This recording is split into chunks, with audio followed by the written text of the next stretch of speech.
إنا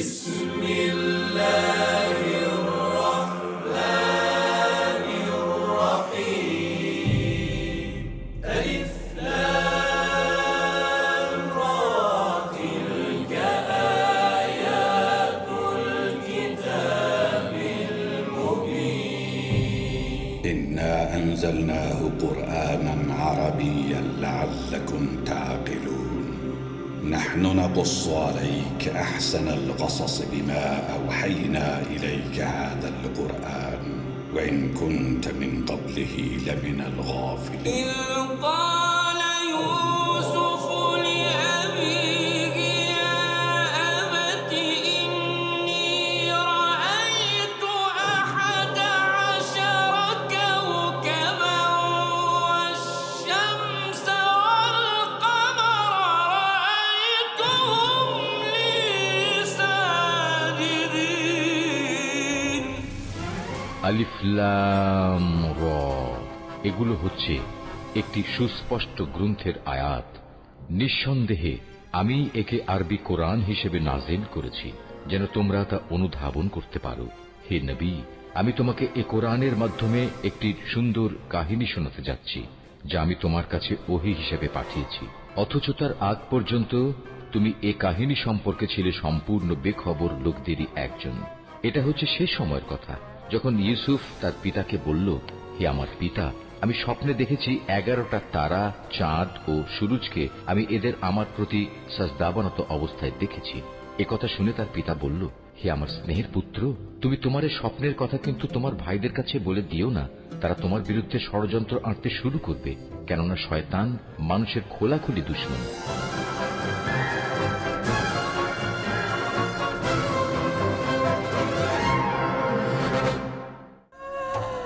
একাকিত্ব আর নির্জনতা কতদিন পর্যন্ত সহ্য করব? তোর পক্ষ থেকে এই অবিশ্বস্ততা কতদিন অবিচল রইবে? আর কত কাঁদতে হবে আমাকে? তোর বিচ্ছেদের কত সহ্য করব? আর কত প্রতীক্ষা করব? আমার চোখ তো আর দেখছে না, কিন্তু তুমি অপরাধী না, অপরাধী না, তোর কোনো অপরাধ নেই।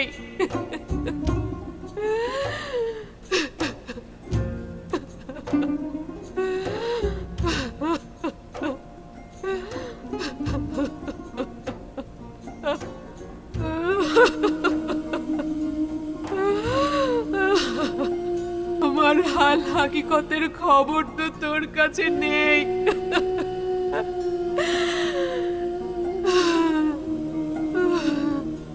যদি জেনেও খবর না নিতি তাহলে অপরাধী হতি, কিন্তু তুই তো কিছুই জানিস না। তুই তো ভাবছিস জুলেখা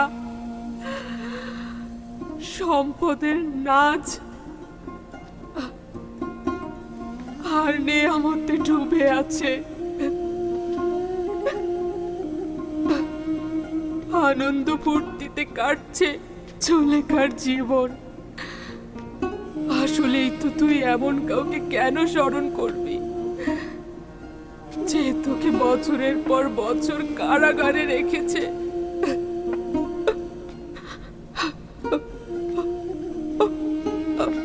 আমার জন্য এটাই তো যথেষ্ট যে তুই আমাকে শাস্তি দিসনি।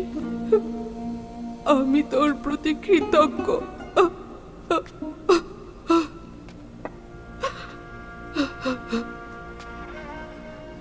তোকে এত ঘৃণা করেছি আর অপমান করেছি আমি, তারপরও কোনো শাস্তি দিসনি আমাকে। কিন্তু এর থেকে বড় শাস্তি আর কি হতে পারে? আমার শুধু এটাই চাওয়া যে সকল বিপদ হতে, সকল দুশমনের হাত থেকে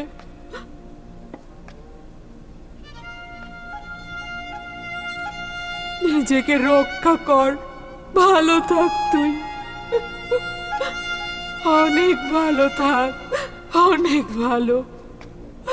সবার ভালোবাসা অক্ষুণ্ণ থাক তোর উপর। জুলেখা নিরাশ হচ্ছে না, নিজেকে বিরহের অনলে অর্পণ করেছি। বাকি জীবনটা বিরহে কেটে যাবে। তোর প্রতীক্ষা করে করে বাকিটা সময় কাটবে আমার। প্রতীক্ষার প্রহর কেটে যাবে, এভাবেই কেটে যাবে আমার জীবন।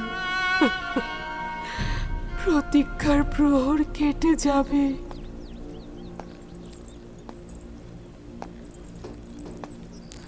ইউসুফ, ইউসুফ, হ্যাঁ,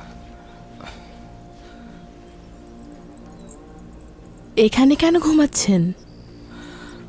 হঠাৎ ঘুম এসে গেল। আবারও খোয়াবে সে অসহায় বৃদ্ধ মহিলাটিকে দেখলাম। এইবারও কি তাকে চিনতে পারেননি?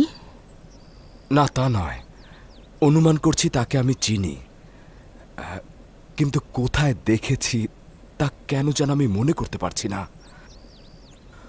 হয়তো তাকে চিনতাম, কিন্তু বৃদ্ধ হয়ে গেছে। সকল অভাবী ও বৃদ্ধা মহিলার খোঁজ লাগিয়ে দিন।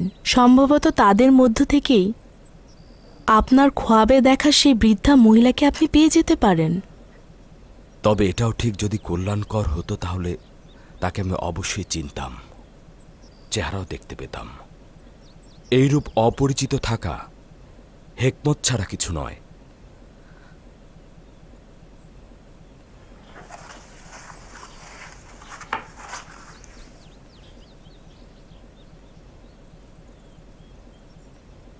অজ্ঞামোহর ইবাদতখানার খাদেমগণ অখুনাতুনের কাছে অভিযোগ করতে আসছেন, আর মহামান্য বাদশাহ অখুনাতুন মনে হয় তাদের একাকী মোকাবেলা করতে চাইছেন না।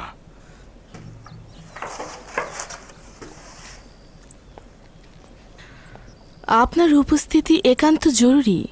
ঠিক বলেছ, মনে হচ্ছে ইবাদতখানার খাদেমদের সঙ্গে নতুন করে যুদ্ধ শুরু হতে যাচ্ছে। আশার কথা এই যে ইবাদতখানার গম মজুদ শেষ হয়ে গেছে।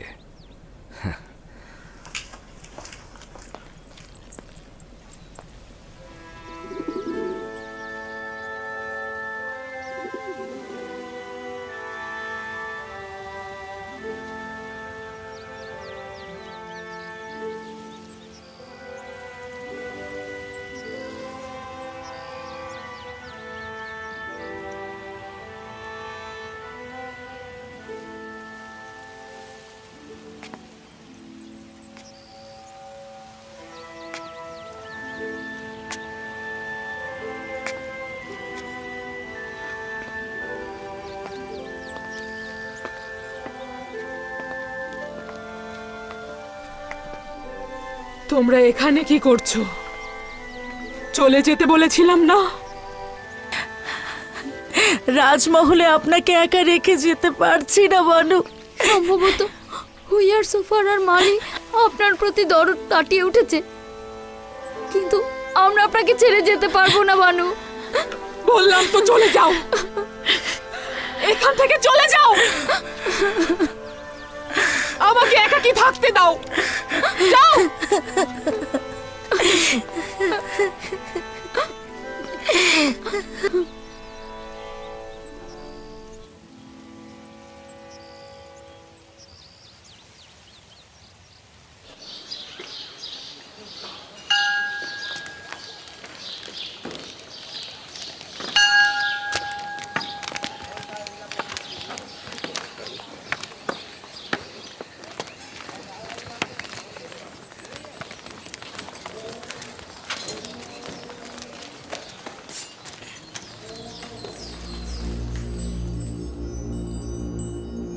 দরুদ মিশরের সর্বময় ক্ষমতার অধিকারী, মিশরের মহান বাদশাহ। এমন কি ঘটল যে আমাকে স্মরণ করলেন? যদি বাধ্য না হতাম তাহলে আপনার মূল্যবান সময় নষ্ট করতাম না। কারা আপনাকে বাধ্য করলো শুনতে পারি?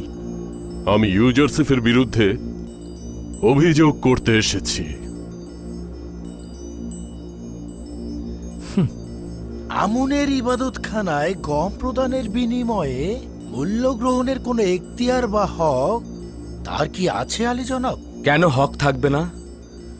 বছরের পর বছর মানুষের কষ্টার্জিত ফসল হচ্ছে গম, কেন সেগুলো আমুনের ইবাদতখানায় বিনামূল্যে দেয়া হবে? গম জনগণের কষ্টের ফসল, এতে কোনো সন্দেহ নেই, কিন্তু আমুনও জনগণের সঙ্গে সম্পৃক্ত এবং খাদেমগণ জনগণের ঈমানের হেফাজতকারী।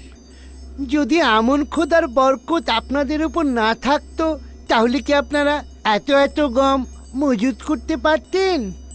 কিন্তু আমরা তো জানি আপনারা সর্বক্ষণ চেষ্টা করেছেন প্রতিবন্ধকতা সৃষ্টি করতে, যেন জনগণ জনাব ইউজারশিপকে সাহায্য না করে এবং গুদামে ঠিকভাবে গম জমা না হয়। এসব কথার কোনো ভিত্তি নেই।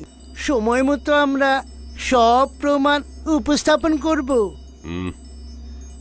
কিন্তু এখন প্রশ্ন হচ্ছে, যেহেতু আমাদের কাছে গম বিক্রির ইচ্ছা রয়েছে, তাহলে কেন 3 গুণ বেশি দামে? প্রতি বস্তার দাম 3 গুণ কেন? এই কারণেই যে আপনারা প্রচুর ধন সম্পদের অধিকারী। আপনারা তো আমুনের ইবাদতখানায় সংরক্ষিত কিছু স্বর্ণরৌপ্য ব্যবহারও করতে পারেন। প্রয়োজনের সময় কি আমাদের খোদাগণের আমাদের পাশে দাঁড়ানো উচিত না? বিনয়ের সঙ্গে বলতে বাধ্য হচ্ছি, মনে হচ্ছে আমুনের ধন সম্পদ নিয়ে এখানে কোনো একটা চক্রান্ত চলছে। আপনাদেরকে কি কেউ গম কিনতে বাধ্য করছে? না জনাব ইউজারশিপ, যখন আমরা অন্যদের কাছ থেকে অর্ধেক মূল্যে গম কিনতে পারবো, তখন আপনাদের কাছ থেকে বেশি মূল্যে গম কিনতে বাধ্য নই। আমি আপনাদের সঙ্গে পুরোপুরি একমত জনাব অজ্ঞামোহর। আপনার যেখান থেকে ইচ্ছে আপনি গম ক্রয় করতে পারেন, যেখানে ইচ্ছা হবে না করবেন না। এমনকি আপনারা যদি চান অন্যান্য দেশ থেকে আমদানিও করতে পারেন।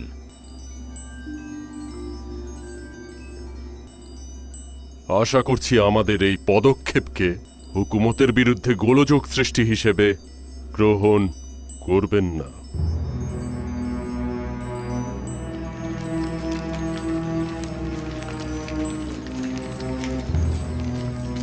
আলী জনাব, এতে বিশৃঙ্খলার সৃষ্টি হবে। তারা গম আমদানি করলে আমাদের উপর আমুনের বিজয় হবে। চিন্তা করবেন না, আমি আমার খোদার পক্ষ থেকে এমন কিছু জানি যা এই খাদেমরা জানে না। অতি দ্রুতই তারা আমাদের নিকট থেকে গম কিনতে বাধ্য হবে। আমি জনাব ইউজারশিপের প্রতি পুরোপুরি আস্থাশীল, তাই ইবাদতখানার পদক্ষেপে বিরোধী হচ্ছি না। আশা করছি জনাব ইউজারশিপের ভবিষ্যৎবাণী যথাসময়ে প্রতিফলিত হবে।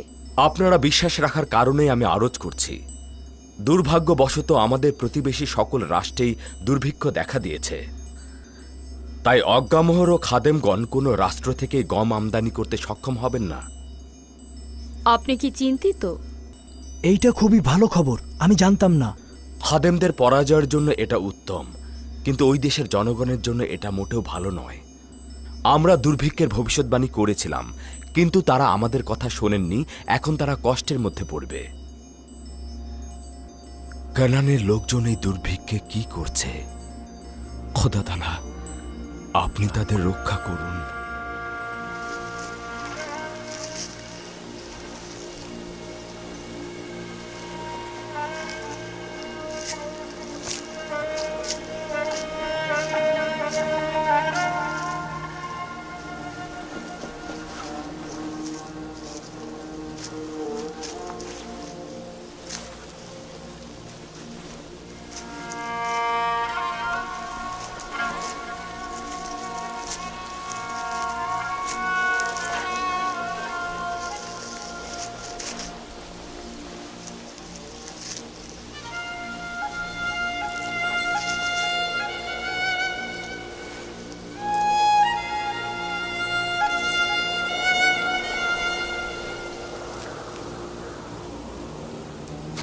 ইয়াহুদা, দেখো 10টি ছড়া থেকে পাওয়া এই গমের কি অবস্থা। এই গমগুলো তো কাটা যাবে না। বেনিয়ামিন, আব্বাজানকে গিয়ে এই গমগুলো দেখাও, তারপর জিজ্ঞেস করো যে গমগুলো আমরা এখন কাটবো না এভাবেই রেখে দেব। আচ্ছা, দেখি আব্বাজান কি বলে। আমরা একাত্মবাদী খোদার দিনের নবী হজরত ইব্রাহিমের অনুসারী। আমাদের কিতাব সোয়াফে ইব্রাহিম। দাদা জান, হযরত ইব্রাহিম কে ছিলেন? উনি আমার দাদা জান ছিলেন, খোদা তাআলার একজন পয়গম্বর ছিলেন এবং তিনি প্রথম কেনানে আগমন করেন। দাদা যান, আমাদের পূর্বে কি কেউ কেনানে বসবাস করত, নাকি কেনানে বসবাসকারী হিসেবে আমরাই প্রথম? না পুত্র আমার, আমাদের পূর্বেও কেনান ছিল এবং সেখানে কেউ কেউ বসবাসও করত। দাদা জান, কেন আমাদের বনি ইসরাইল বলা হয়? কেনানের প্রাচীন অধিবাসীরা তোমাদেরকে বনে ইসরায়েল বলে ডাকে, কেননা তোমরা আমার নাতি নাতনি ও আমার উত্তরসূরি। আমার আরেকটি নাম হলো ইসরায়েল, তাই তোমাদের ও তোমাদের পিতাগণকে আমার উত্তরসূরি হিসেবে বনে ইসরায়েল বলা হয়।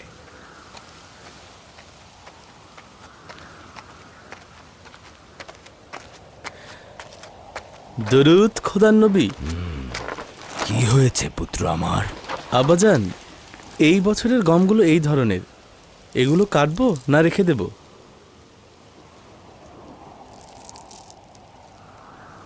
এগুলো আসলে ভালো ফসল নয়, কিন্তু আমরা তো অনেক চেষ্টা করেছি, কিন্তু উপায় নেই। সামনে বিপদ আসছে, তাই গমগুলো তুলে নিয়ে এসো, যেন কিছুটা হলেও মজুত করা যায়। দুর্ভিক্ষের সময় দেখবে ওগুলোই কাজে দেবে, নয়তো আমরা বাঁচতে পারবো না। হ্যাঁ, ঠিক বলেছেন আব্বাজান, মরে যাওয়া ছড়াগুলোও তুলে নিতে হবে। যদি আমাদের জন্য গম নাও থাকে, সেগুলো তো জীবজন্তুর খাবার হবে। ঠিক বলেছ, তুলে ফেলো, এগুলোই এখন অনেক মূল্যবান। ঠিক আছে আব্বাজান, আসি। 30 বছর হয়ে গেল কল্যাণ ও বরকত আমার ছেলেদের নিকট থেকে দূরে সরে গেছে। যখন থেকে তাদের এক ভাই হারিয়ে গেল, তখন থেকেই তাদের জন্য সবকিছু কঠিন হয়ে গেল।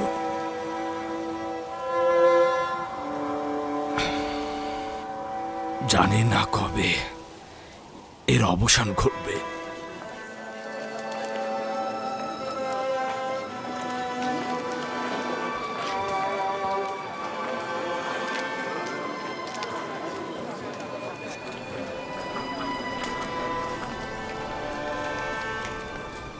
ইউজারশিপ ছাড়া মিশরের কারোর কাছে কোনো গম অবশিষ্ট নেই। মিশরের সমস্ত গম তারা গুদামে মজুত করে ফেলেছে। এটা আমি জানি, কিন্তু আমাদের উদ্দেশ্য হলো মিশরের প্রতিবেশী রাষ্ট্র থেকে কম আমদানি করা। আমি যতদূর জানি আমাদের প্রতিবেশী রাষ্ট্রগুলো তো দুর্ভিক্ষ দেখা দিয়েছে। অন্য কোনো রাজ্যে খবর নিয়ে দেখুন, হয়তো সেখান থেকে আপনারা গম আমদানি করতে পারবেন।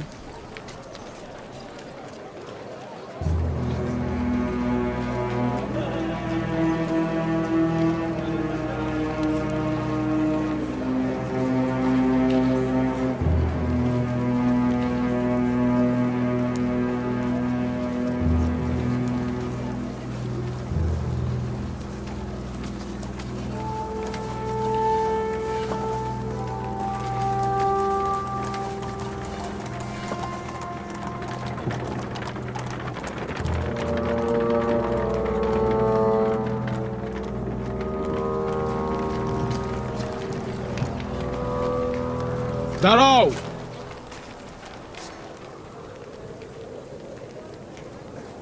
তোমাদের এই শহরে প্রবেশ করার কারণ কি? আমাদের জন্মভূমিতে দুর্ভিক্ষ দেখা দিয়েছে শুনেছি। মিশর পর্যাপ্ত গম সংরক্ষণ করেছে, তাই এসেছে সাহায্যের জন্য। তোমরা সম্ভবত খাবেরিয়া এলাকার অধিবাসী। হ্যাঁ, ঠিকই অনুমান করেছেন। এখানে দাঁড়াও, তোমাদের ব্যাপারে আমি সওয়াল করে আসছি। আমি ফিরে আসা না পর্যন্ত যেন এরা এখানেই থাকে।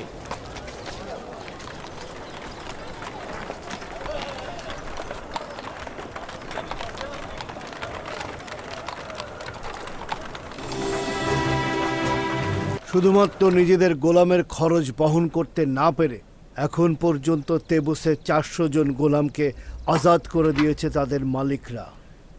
এই গোলামগণ অভাবী বলে বিবেচিত হবে এবং অবশ্যই তারা বিনামূল্যে গম পাবে। কেন বিনামূল্যে গম দিচ্ছেন? কেন এই গোলামদের কাজে লাগাচ্ছেন না? আপনাদের তো গম বন্টন, গোদামঘর দেখাশোনা ও হেফাজতের জন্য প্রচুর পরিমাণের জনবলের দরকার। তাদেরকে কাজের বিনিময়ে গম প্রদান করুন। সাবাস ওয়াসেনাথ, খুবই ভালো প্রস্তাব ছিল এটা। জনাব অখুনাতুন ও বানু নিফারতিতিকে অবশ্যই শুকরিয়া জ্ঞাপন করা উচিত, কেননা তোমার মতো জীবনসঙ্গী তারা আমাকে দিয়েছে। আমরা এই গোলামদের ব্যবহার করে আমাদের শ্রমিক সংকট মেটাতে পারি।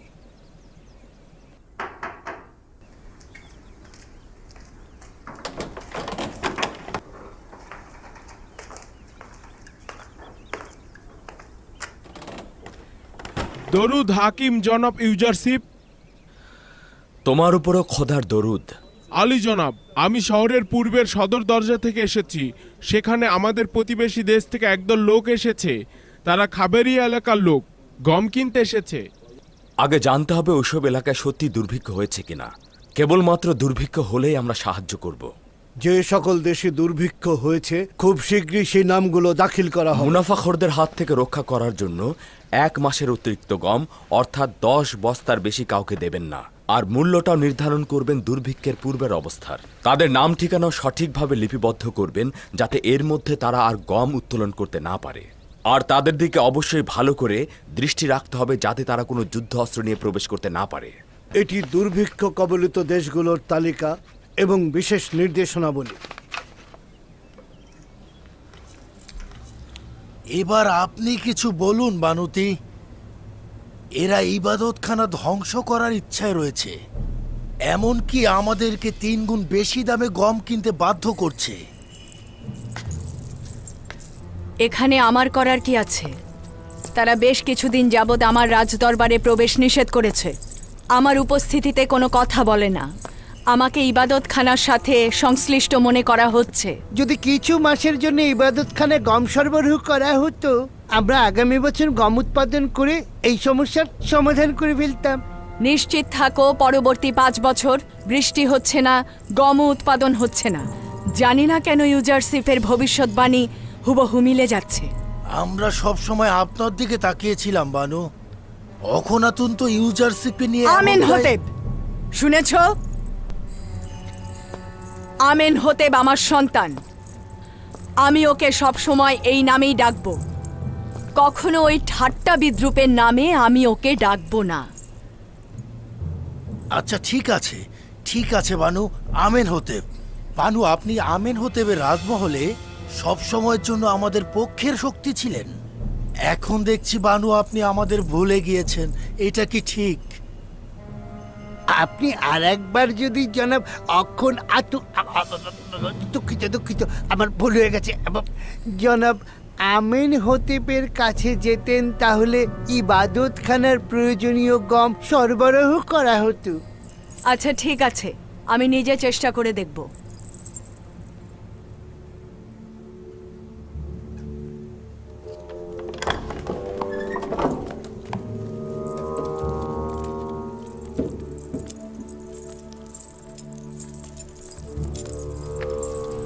খোদাগণের ক্রোধ থেকে বেঁচে থাকো, আমুনের ক্রোধ থেকে বেঁচে থাকো।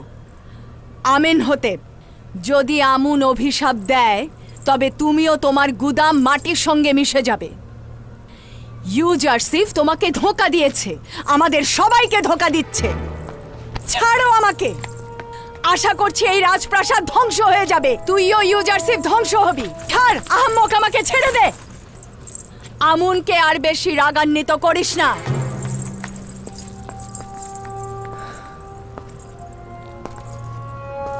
বানুতি খুবই রাগান্বিত। হয়তো ইবাদতখানার পক্ষ থেকে কোনো অপ্রীতিকর কথা শুনেছেন। আমারও তাই মনে হয়। ইবাদতখানার খাদেমরা তাকে উত্তেজিত করে তুলেছে।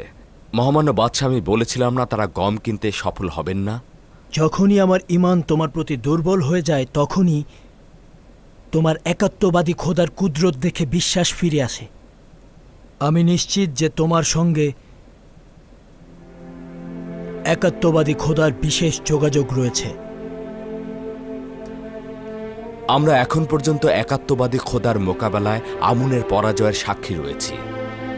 নিঃসন্দেহে গম ক্রয়ের ব্যর্থতা ও নতি স্বীকারের মাধ্যমে অজ্ঞামোহর ও খাদেমদের চূড়ান্ত পরাজয় ঘটবে। আমার ইচ্ছা হলো শিরক ও কুফরের শিকড় পুরোপুরি উপড়ে ফেলে মিশরে একাত্মবাদী খোদার ইবাদত প্রতিষ্ঠিত করা। আমি আপনাকে নিশ্চয়তা দিচ্ছি ওই দিন আর খুব বেশি দূরে নয়। শুধুমাত্র কিছুটা সবুর করুন, যাতে আমুনের ইবাদতখানার ধন সম্পদ কমে যায় আর সাধারণ জনগণের বহু খোদায় বিশ্বাস ভেঙে যায়। তার মানে সত্যি সত্যি সেই দিন আসবে, যেদিন হাজার হাজার বছর ধরে মিশরের এই অত্যাচারী জুলুমবাজ আমুন খোদার সমাপ্তি ঘটবে।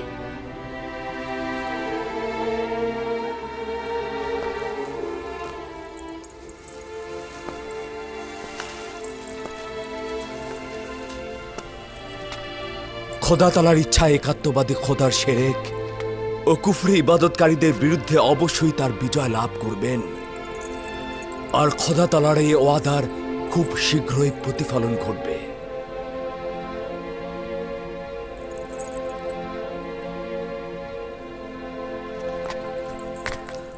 আমার চিন্তা কিন্তু শুধুমাত্র বানুতের জন্য। তিনি খাদেমদেরকে আমার হুকুমত ও পদক্ষেপ সম্পর্কে অগ্রিম সচেতন করতে পারেন। যদি বানুতি এতটাই বিপজ্জনক হয়ে ওঠেন তবে তাকে জেলখানায় নিক্ষেপ করা হবে। মনে হয় না সেটা করা ঠিক হবে। তাকে রাজমহলের মধ্যে নজরদারিতে রাখতে হবে, যাতে সে বাহিরের কারোর সাথে কোনো যোগাযোগ রক্ষা করতে না পারে। আচ্ছা ঠিক আছে, হরিণহবকে আমার নিকট পাঠিয়ে দাও। আমার মাতা বানুতি আজ থেকে নজরবন্দি। খাদেমদের সাথে তার যোগাযোগ যেন না হয়। তার সাথে যে দেখা করতে চাইবে আমার নিকট নিয়ে আসবে। তার রাজমহলের বাইরে যাবার ব্যাপারে কোনো অনুমতি নেই।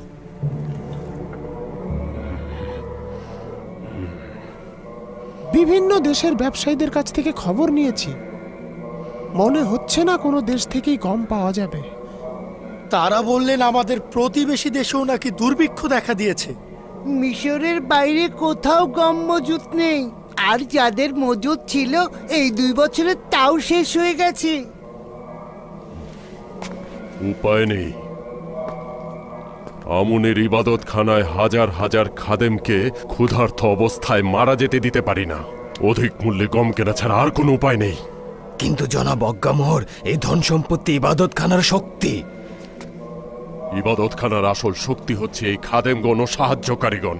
তাদের ক্ষুধার্ত রেখে এই ধনভাণ্ডার দিয়ে কি করব? এখন তো গমের মূল্য ইবাদতখানার স্বর্ণের চাইতে অনেক বেশি। বাধ্য হয়ে ইবাদতখানার কিছু সম্পদ ব্যয় করতে হবে।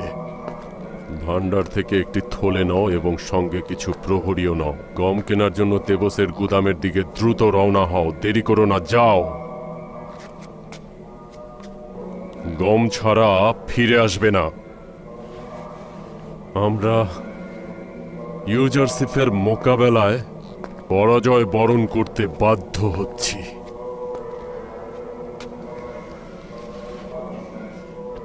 কিন্তু সময় মতো ইউজারশিপ ও অখুনাতুনকে এই হাতের মুঠোয় নিয়ে আসবো।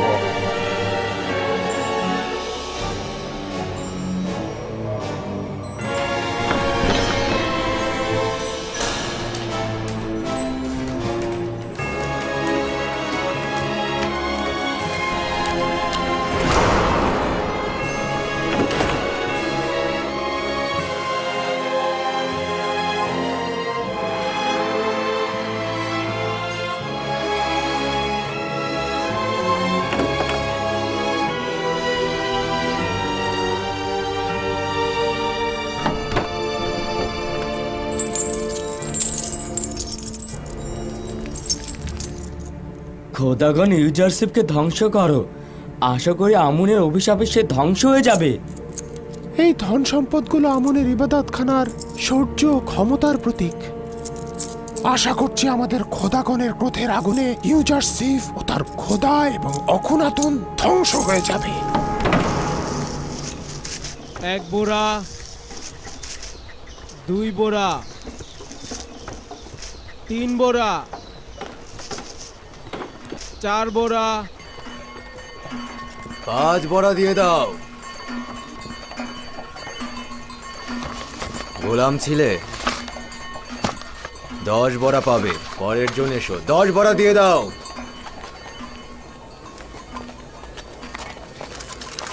আশা করছি এই মুদ্রাগুলো আগুন হয়ে যাবে আর তোমাদের গুদাম ছারখার হয়ে যাবে। আমি তো দেখতে পাচ্ছি এই মুদ্রাগুলো তোমাদের ভেতরেই আগুন জ্বালিয়েছে। তোমরাই জ্বলছো আর বলছো যে আমরা জ্বলবো। ব্যাপারটা একটু উল্টো হয়ে গেল না?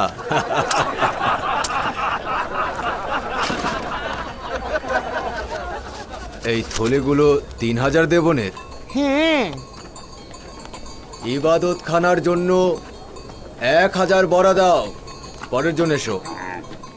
অন্যদের জন্য প্রতি বোরা 1 দেবন আর আমাদের জন্য কিনা 3 দেবন। আরে এগুলো তো ইবাদতখানা আমাদের দেওয়ায় হাদিয়া। আমরা তো এগুলো খোদাগণকে উৎসর্গ করেছিলাম, আর তারা তো দেখছি নিজেদের কাজে লাগাচ্ছে।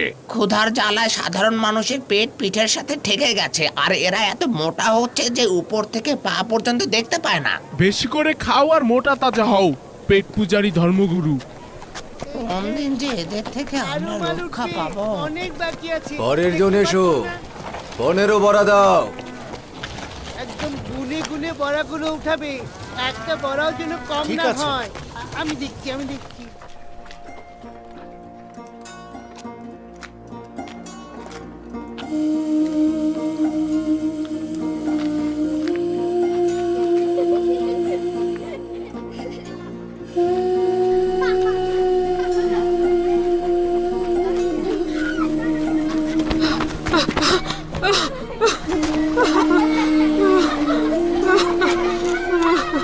ইস, উনি পড়ে গেলেন।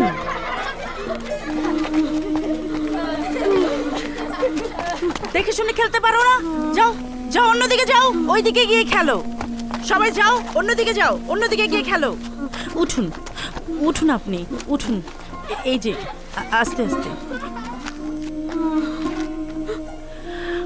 ভানু জুলেখা, আপনি এখানে?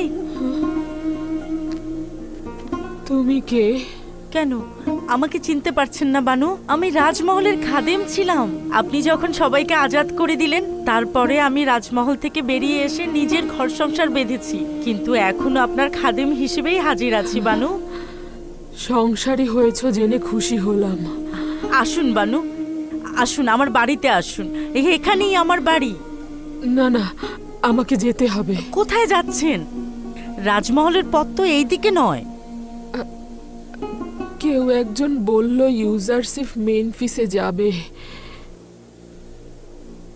সিরিয়া যাওয়ার সদর দরজায় যাব। যেহেতু নীলনদ শুকিয়ে গিয়েছে, তাই ইউজারশিপ সিরিয়া হয়েই মেনফিসে যাচ্ছে। তাকে দেখতে চাই। কার কাছে শুনেছেন আমার বানু? পরিচিত কেউ? সে নিশ্চয়ই আপনাকে কষ্ট দিতে চেয়েছে বানু। ওই বাজারে কে একজন যেন বলল, শুনলাম। আপনি নিশ্চয়ই তাকে আবার বকশিশও দিয়েছেন। কেউ যদি আমাকে ইউজারশিপের খবর এনে দেয়, তাকে কি বকশিশ দেব না? যদি এই খবর মিথ্যা হয় তাহলে? আর যদি সত্যি হয় আর তাকে ওই জায়গায় পাওয়া যায় তাহলে? কিন্তু বানু, আপনাকে দেখে মনে হচ্ছে আপনি ভালো দেখতে পাচ্ছেন না। তাহলে আপনি ইউজারশিপকে কিভাবে দেখতে পাবেন? আমার চোখ এখনো কিছুটা দেখতে পায়। তাছাড়া ইউজারশিপকে দেখার জন্য চর্মচক্ষুর দরকার নেই। আমি শুধু তার ঘ্রাণ নেব, এটাই যথেষ্ট। সে তো আমার আশেপাশেই থাকে। আমি আমার চোখ বন্ধ করলেও তাকে দেখতে পাই। আমি একটা মুহূর্ত ইউজারশিপকে ছাড়া জিন্দেগি গড়ছি না। যদি এমনটা হতো তাহলে কবেই তো মরে যেতাম। বেচারা জুলেখা, একটা সময় কি শান শওকতি না ছিল। এখন দেখো কি অবস্থা হয়েছে তার।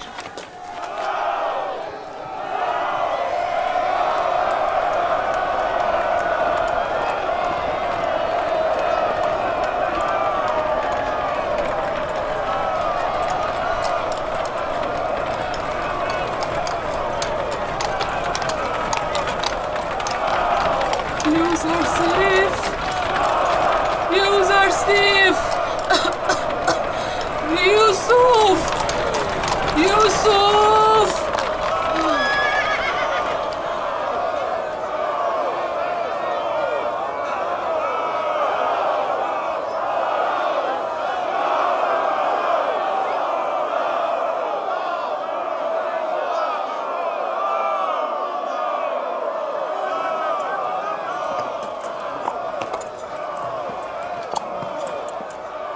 কি হলো আলী জনাব, কাউকে খুঁজছেন? মনে হলো আমি শুনলাম কেউ আমাকে ইউসুফ বলে ডাকলো। এখানে তো সবাই আমাকে মিশরের নাম ইউজারসিফ বলে জানে।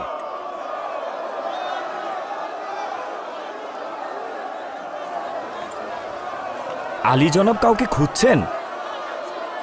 একজন নারী আমাকে তার সমস্ত দয়া দিয়ে ইউসুফ নাম ধরে ডাকলো, আর কণ্ঠটি আমার খুব পরিচিত মনে হচ্ছে।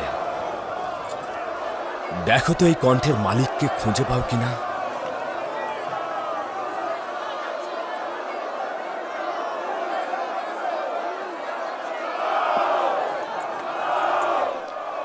খোঁজ করে কোনো ফায়দা নেই। এই বিপুল জনস্রোতের মধ্যে একটি কণ্ঠস্বরকে ভিত্তি করে কাউকে খুঁজে পাওয়া মুশকিল। রওনা হোক।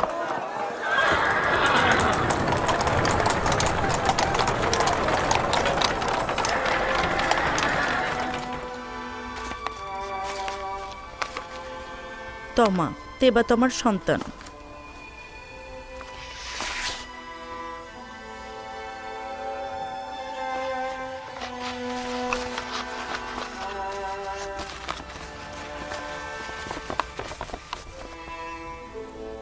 তুমি আজাদ হয়ে গিয়েছো।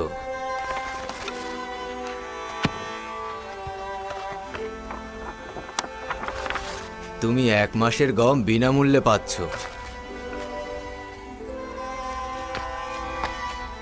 10 বড়া। পরের জন এসো। নাম তিওমেনি, বেনেজির সন্তান।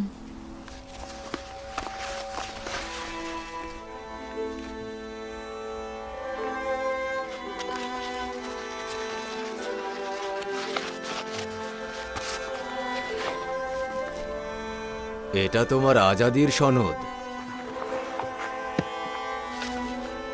তুমি 1 মাস বিনামূল্যে গম পাবে। 10 বড়া। পরের জন এসো।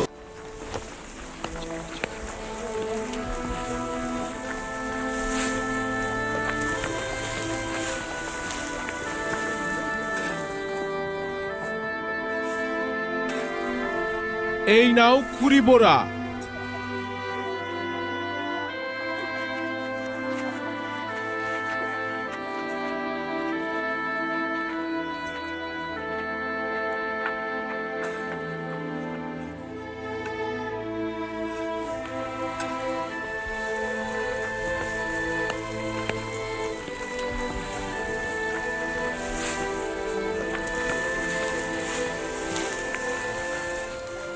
কেন যে জুলেখাকে ভুলতে কারণ পারছি তুই না। তাকে ভালোবাসিস।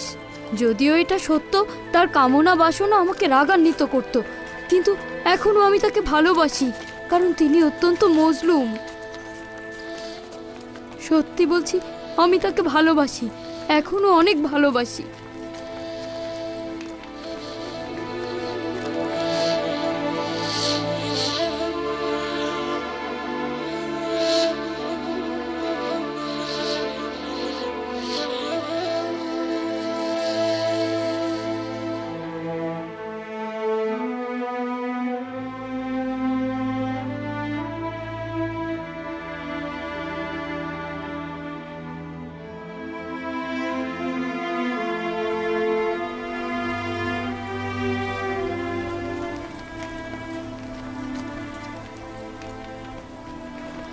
আমরা এখানে এলাম কেন জানি না, আমার তো এখানে আসার কোনো ইচ্ছাই ছিল না।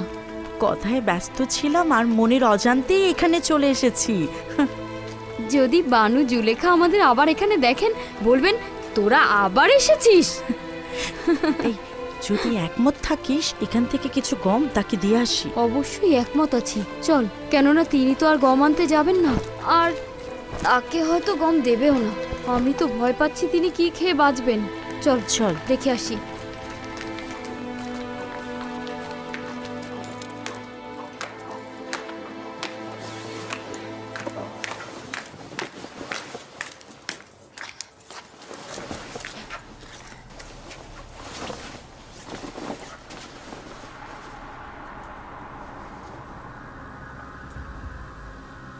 বানু জুলেখা গেলেন কোথায়? জানি না, সম্ভবত রাজমহলের বাইরে আছেন। বানু, বানু জুলেখা, বানু, বানু জুলেখা।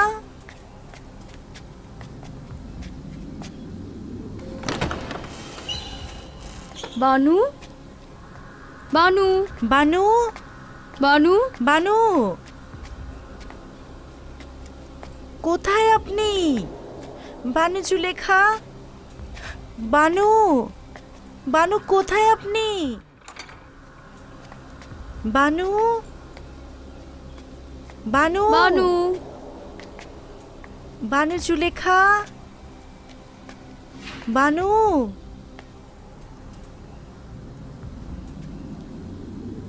আমার মনে পড়েছে তমা, আমি জানি বানু জুলেখা কোথায় গিয়েছেন। আমার মনে হয় তিনি বক্তব্য প্রদান মঞ্চের কাছে আছেন। আমরা বরং কিছু গম খামির করে রেখে যাই তার জন্য।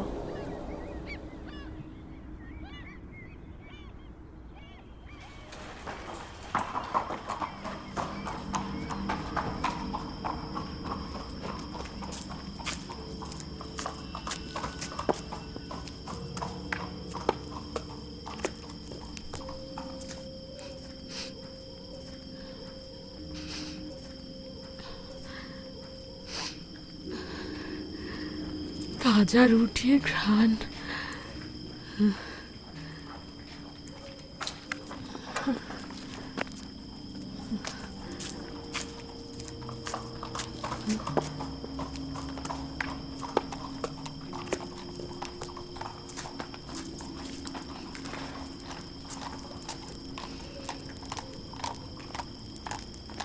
ওখানে কে?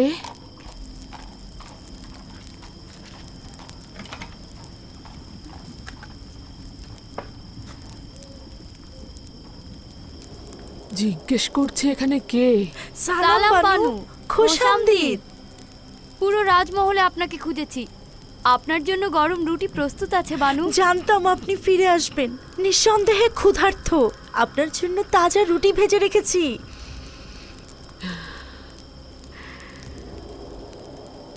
বুলবুলির মতো কথা বলতে শিখেছিস তাই না? কে বলেছে তোদের এখানে আসতে?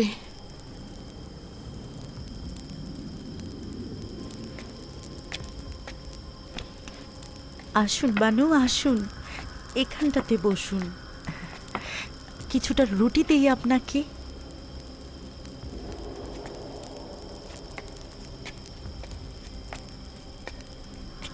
মনে মনে ভাবছিলাম আপনি হয়তো ক্ষুধার্ত।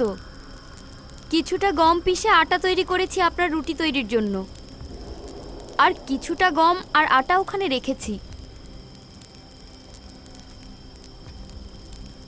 আমরা আপনাকে একটিবার দেখার জন্য এসেছিলাম।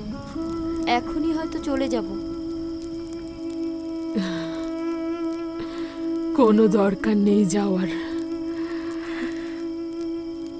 মানুষ কি তার নিজের বাড়ি ত্যাগ করতে পারে?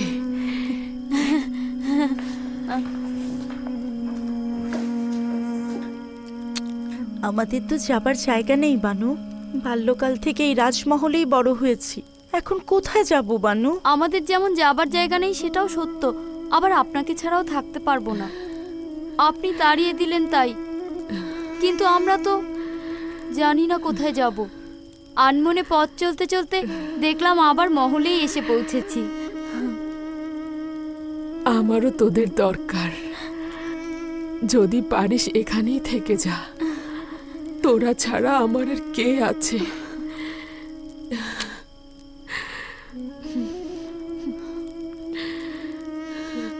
আচ্ছা বানু, বললেন না তো আজ কোথায় গিয়েছিলেন?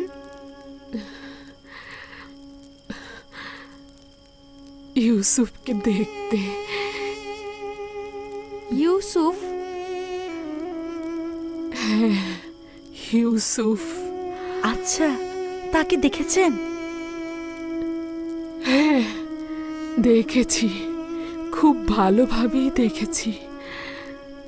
যতবারই ইউজারসিফ নামে ডাকলাম শুনলই না। ইউসুফ বলে ডাকার পরে শুনে ফেলল। ও আমাকে এদিক ওদিক খোঁজা শুরু করলো। তিনি কি আপনাকে দেখেছেন? না, আমার চেহারা লুকিয়ে ফেলেছিলাম। চাচ্ছিলাম না আমাকে এভাবে দেখুক, কিন্তু খুশি হয়েছি এ কারণে যে তাকে অনেক ভালোভাবে দেখলাম। এই দুর্বল চক্ষু দ্বারা? হ্যাঁ, পুরোপুরি অন্ধ হয়ে যাওয়ার আগে আমি আমার ইউসুফকে দেখলাম কতটা অভিজাত হয়েছে। সবাই তাকে কতটা সম্মান দেয়। সকলেই তাকে দেখে আনন্দিত হয়েছিল। কখনো কখনো লোকদের প্রতি হিংসা হচ্ছিল, কেন আমি ছাড়া সবাই তাকে ভালোবাসে। আবার কখনো কখনো আমার তাদের ভালোবাসা দেখে মনটা ভরে যাচ্ছিল,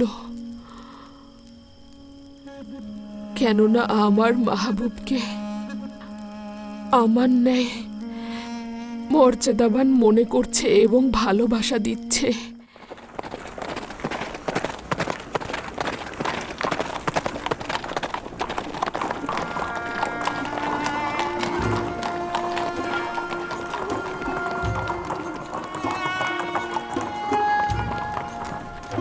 তোমরা গুদামগুলোর দিকে যাও।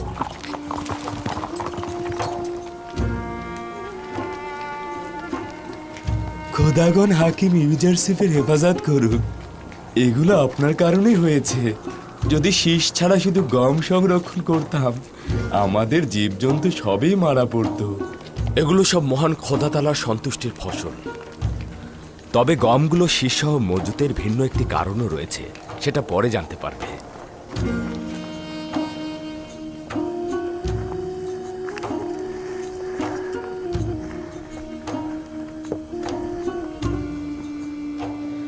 ষাট বোড়া পরের জন মেবামুন হুদপুর সন্তান, সদস্য সংখ্যা 7, 15টি ভেড়া, 2টি গরু, 7 জনের জন্য 70 বোড়া, 70 দেবন, ঠিক আছে? আর পশুগুলোর খাবারের জন্য 2 ঝোপা 20 দেবন, সব মিলিয়ে 90 দেবন। দেবন নাই। স্বর্ণালঙ্কার বা রৌপ্য কিছু? আমার কাছে তো ওগুলো নেই, তবে গরু ও ভেড়া রয়েছে। নেবেন? কোনো সমস্যা নেই, গরু ভেড়াও নেওয়া যেতে পারে। শুধুমাত্র দলিলে লিখে নিন এগুলো মিশরের হুকুমতের সঙ্গে সম্পর্কিত। তবে প্রাণীগুলো মালিকের নিকট থাকবে এবং তিনি তার রক্ষণাবেক্ষণ করবে। তার মানে আমি ভেড়াগুলোর বিনিময়ে গম পাচ্ছি এবং আমার পশুগুলোকে নিজের কাছে রাখতে পারবো? হ্যাঁ, তবে মনে রাখবে সেগুলো কিন্তু মিশরের রাষ্ট্রীয় সম্পদ। হুকুমত যখন যে মুহূর্তে সেগুলো চাইবে তুমি তখন তার দিতে বাধ্য থাকবে। শুক্রিয়া আলী জনাব, আপনাকে অনেক অনেক শুক্রিয়া। এর চাইতে উত্তম কি আর আছে? আমার যে কোনো একটা গরুর বিনিময়ে আমাকে গম দিন। বলুন আমাকে কোন দলিলে স্বাক্ষর করতে হবে? শুক্রিয়া আলী জনাব, শুক্রিয়া। শুক্রিয়া আলী জনাব। খোদা তোমার হেফাজত করুক। যদি দেবন না থাকে তাহলে অবশ্যই স্বর্ণরৌপ্য গ্রহণ করবেন, আর যদি স্বর্ণরৌপ্য না থাকে তাহলে ভেড়া ও চতুষ্পদ প্রাণীও গ্রহণ করবেন। তবে প্রাণীগুলোকে কিন্তু তার মালিকের নিকটই রাখবেন। যদি চতুষ্পদ প্রাণী না থাকে তাহলে বাড়িঘর ও জমিজমা রাখবেন। দলিলের মাধ্যমে বাড়িঘরের মালিকানা থাকবে রাষ্ট্রের, কিন্তু তারা সেখানে থাকতে পারবে। যাও যাক। আমি তো কিছুই বুঝতে পারছি না, এটা কি ধরনের কাজ? পরের জন এসো। আমাদের উদ্দেশ্য ইনসাফ প্রতিষ্ঠা করা, পরে জানতে পারবেন। চলো রওনা করো। এই ধরনের লেনদেনটা আমার কাছে কেমন যেন লাগছে। আপনি জনগণের জমি জমা ও পশুর বিনিময়ে গম দিচ্ছেন, কিন্তু কোনো কিছুই হুকুমতের মালিকানায় আনছেন না। সবুর করুন, দেখবেন এমন সময় আসবে যখন এই মজাটাই হাকিকত হবে, যা আপনারা পূর্বে কখনো কল্পনা করেননি। শুধু এখন এতটুকুই জানুন, মিশরকে একদম ওলটপালট করে দেওয়া হবে। জুলুমবাজদের পতন ঘটবে এবং তাদের জায়গায় মজলুম ও মর্যাদার প্রতিষ্ঠা পাবে। কিন্তু এও কি সম্ভব? যদি খোদা তাআলা চান তো অবশ্যই সম্ভব।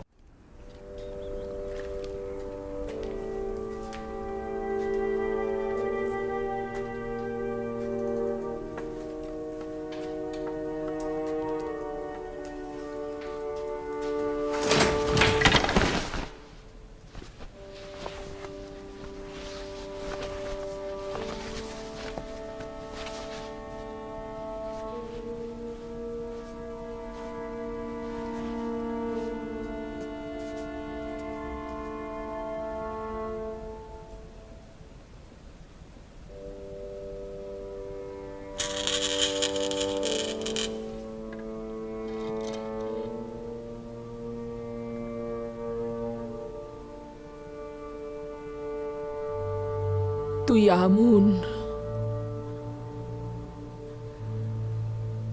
যার ইবাদত করতাম। আমার দরজার এক কোণায়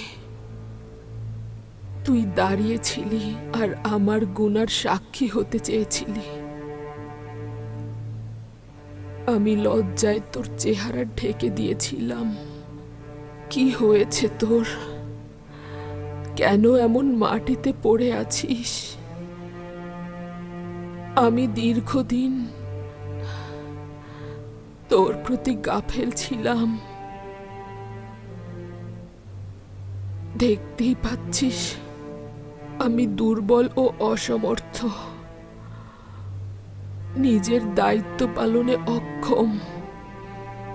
আমি শুধু তোকেই নয়, নিজেকেও ভুলে গেছি। ভুলে গিয়েছি আমি একসময় শ্রেষ্ঠত্ব ও সৌন্দর্যে মহান ছিলাম। তুই তখনও আমার প্রিয় ছিলি, কিন্তু যখন নিজের প্রতি গাফেল হলাম, তোর প্রতিও গাফেল হয়ে গেলাম। তোর কাছে গোপন করব না, সম্ভবত ইচ্ছাকৃতভাবেই তোর প্রতি গাফেল ছিলাম।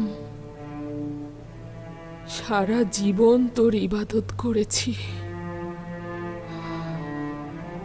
কিন্তু তুই দুর্ভাগ্যবশত তোর বান্দাদের প্রতি কোনো রহম করলি না। আমুনের ইলাহি হিসেবে আমি অমনোযোগী ছিলাম। আমি নিজের গুনাহের কারণে তোর কাছে আসতে লজ্জা পেতাম, কিন্তু তুই মানুষের সম্মুখে আমাকে আরো লজ্জিত করলি, কোনরূপ সাহায্যও করিসনি।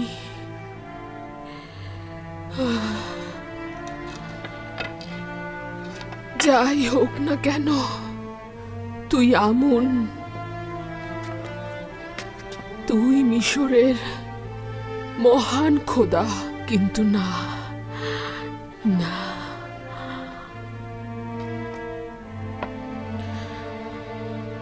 কিন্তু না, শুনতে পাচ্ছি মিশরবাসীর খোদা পরিবর্তন হবে। ইউসুফ ধর্মের পরিবর্তন করতে চাইছে। সে তার একাত্মবাদী খোদাকে তোর স্থলাভিষিক্ত করতে যাচ্ছে। তুই শুধুই চেয়ে চেয়ে দেখবি।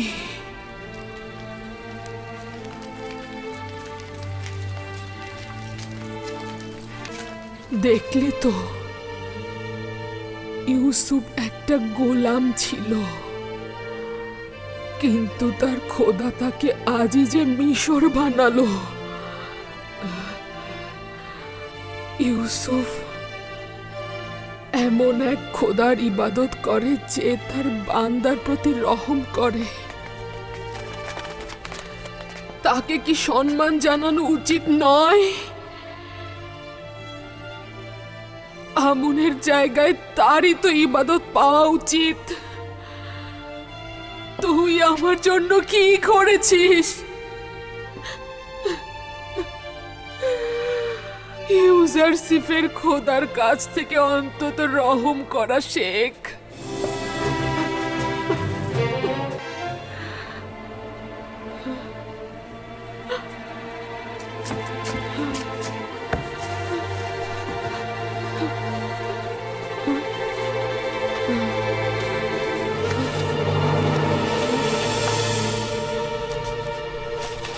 এই হচ্ছে ইউজারশিপের গোলামি সনদ, যা এখনো আমার কাছে রয়েছে। দেখতে পাচ্ছিস, ইউসুফের খোদা একজন গোলামকে তুচ্ছ তাচ্ছিল্য ও অপমানের জায়গা থেকে সম্মানের সর্বোচ্চ শিখরে অধিষ্ঠিত করেছে, আর তুই মিশরের সম্মানিত একজন বানুকে সম্মানের শিখর থেকে ধুলোয় মিশিয়ে দিয়েছিস। ইউসুফের খোদার লানত তোর ওপর। তুই আমাকে তুচ্ছ তাচ্ছিল্য আর খেলনায় পরিণত করেছিস। তুই এক অক্ষম খোদা।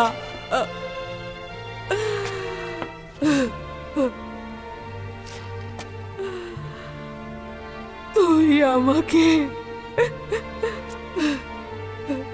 কিছুই দিতে পারিসনি। তুই আমাকে তুচ্ছ এক খেলনায় রূপান্তর করেছিস। আমি ধারণা করছি যে আমার এই অপমান অপদস্থ ইউসুফের খোদার ইচ্ছেতেই হয়েছে।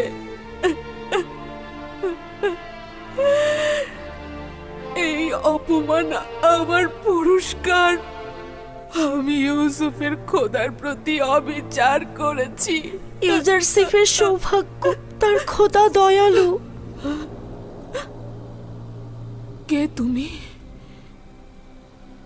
কি চাও? কিছু না বানু, আপনার খাবার এনেছি।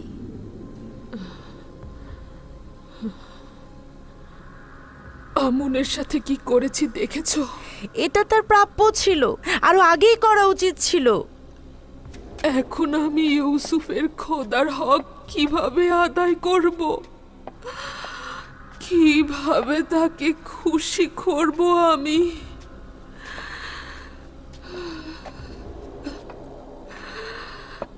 কিভাবে?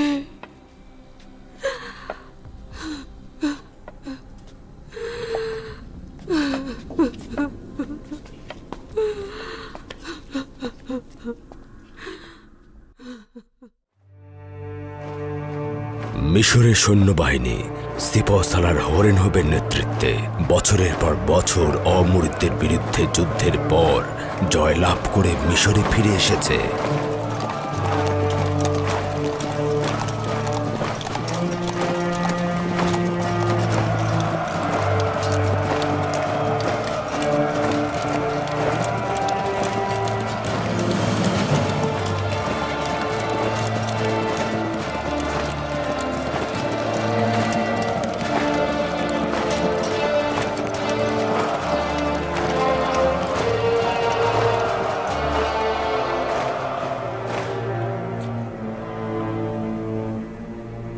দরুদ মিশরের মহান প্রভু অখুনাতুন, মিশরের আসমান ও জমিনের মহামান্য বাদশা। মহান খোদা তালার দরুদ বিজয়ী সিপাহ সালার হরেনহোপ ও রুদামুনকে। যদি মহামান্য বাদশাহ অনুমতি প্রদান করেন তাহলে যুদ্ধের একটি সংক্ষিপ্ত বিবরণী পেশ করব। যদিও মিশরের সৈন্যবাহিনীর বিজয় এবং সিপাহ সালার হরেনহোপের বীরত্ব সম্পর্কে অবগত আছি, তারপরও জবান থেকে শোনার আনন্দটাই আলাদা। এটা মহামান্য বাদশাহ অখুনাতুনের দয়া। অমরিদগণ মিশরের সীমানাগুলোতে আক্রমণ করে বহু সাধারণ মানুষকে হত্যা করেছিল, লুণ্ঠন করেছিল এবং আমাদের সীমান্তগুলোকে তাদের দখলে নিয়ে নিয়েছিল। কিন্তু তাদেরকে আমরা পরাজয়ে বাধ্য করেছি। হাজার হাজার দখলদারদের হত্যা করেছি এবং তাদের নারী ও সন্তানদের বন্দী করেছি।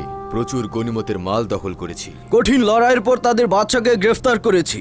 সকল লস্কর ও নারী সন্তানদের সম্মুখে বাদশার মুন্ডুপাত করেছি। শুধু তাই নয়, আমি এমনকি সিপাহ সালার হরেনহোপকে কঠিন পরিস্থিতি জয় করে আসার জন্য ধন্যবাদ জানাচ্ছি। বলার মতো আরো অনেক কিছু রয়েছে যা আপনার শোনা উচিত আলী জনাব। আমি লুণ্ঠন ও কতলের কথা শুনে সহ্য করতে পারি না। এটা স্বীকার করতে মোটেও কোনো দ্বিধা নেই যে মিশর সিপাহ সালার হরেনহোপের কাছে ঋণী। যদি আপনার সাহসিকতা ও বীরত্ব না থাকতো তবে মিশর এতদিনে ধ্বংস হয়ে যেত। মহামান্য বাদশাহ, যুদ্ধ সম্পর্কে আপনার বিবরণী অবশ্যই শুনবেন, তবে কতল ও রক্তপাতের কথা না বলাই ভালো। জনাব হরেনহোপ, যুদ্ধের বিবরণী ঠিক এমনভাবে দিন যেন তা মহান বাদশাকে ব্যথিত না করে। ইনারুস, আমাদের বীর সেনাপতির ক্লান্তি দূর করার জন্য অমৃত সুধার শরবত পান করাও।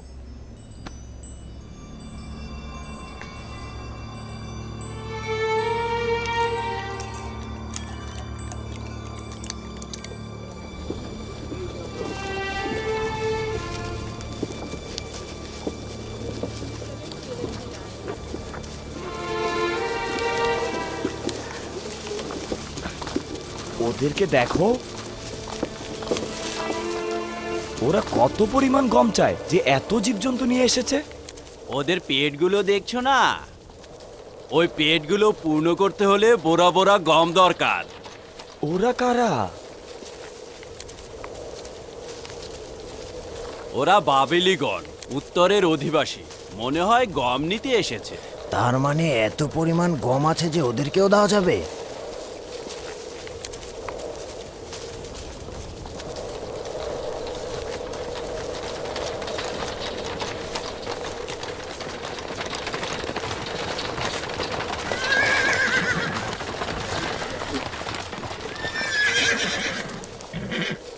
পুরোহিতগণও দেখছি গম কিনতে এসেছেন। হ্যাঁ, সেটা আবার 3 গুণ বেশি দামে। বর্তমানে তো আমুনের এবাদতখানার অবস্থা এদের চেয়েও খারাপ।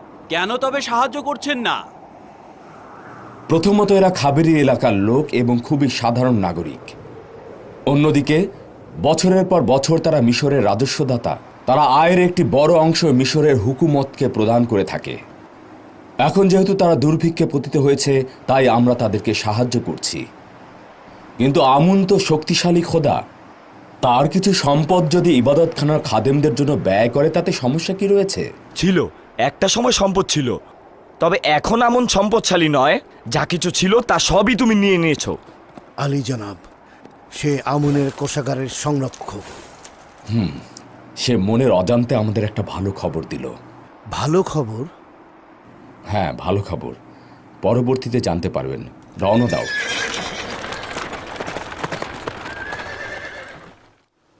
কোনো কোনো পয়গম্বর অন্য পয়গম্বরের চাইতে বেশি ফজিলত ও শ্রেষ্ঠত্ব অর্জন করে। দাদা যান, আপনার আগেও কি পয়গম্বর ছিল? আমার পূর্বেও অসংখ্য পয়গম্বর ছিলেন, আমার পরেও আসবেন। মানব জাতির পিতা হজরত আদম আলাইহিস সালাম, হজরত নূহ আলাইহিস সালাম ও আমার দাদাজান হজরত ইব্রাহিম আলাইহিস সালাম, ইউসুফ ও অন্যান্যরা আমার পরের পয়গম্বর হবেন। সর্বশেষ পয়গম্বর যিনি হবেন তার নাম আহমদ। সে আমার চাচা ইসমাইল আলাইহিস সালামের বংশধর। আব্বাজান, কোন পয়গম্বর সকলের চাইতে মহান ও শ্রেষ্ঠ? যিনি তার আধিপত্য সারা বিশ্বে ছড়িয়ে দেবেন তিনি। সকল আম্বিয়ায় একটি অংশের প্রতিনিধিত্ব করে থাকে। যেমন আমি আমার গোত্রের প্রতিনিধিত্ব করছি, কিন্তু একজন পয়গম্বর আল্লাহ তাআলার হুকুম আহকাম সমস্ত জাহানে ছড়িয়ে দেবেন। তিনি হযরত মুহাম্মদ সাল্লাল্লাহু আলাইহি সাল্লাম। বেনিয়ামিন কেন এখনো আসছে না? সে কি জানে না আমি তার অপেক্ষায় থাকি? চিন্তা করবেন না আব্বাজান, আমি এখনই তার খোঁজে যাচ্ছি।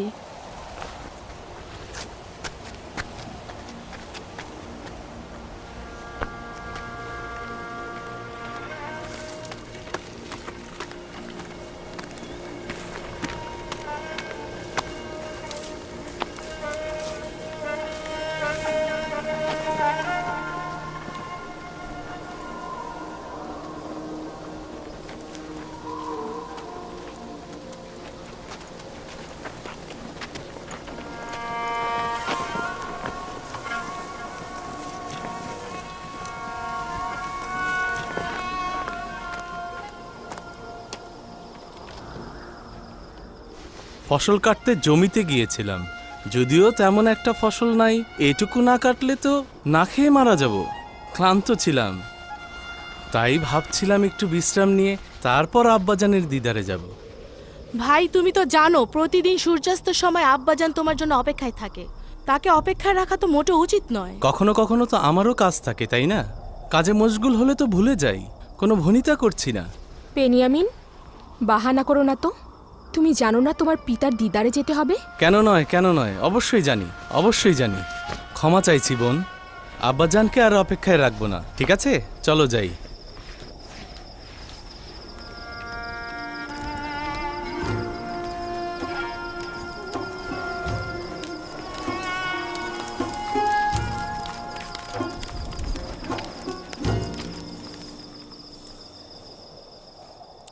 আমাকে ক্ষমা করবেন আব্বাজান।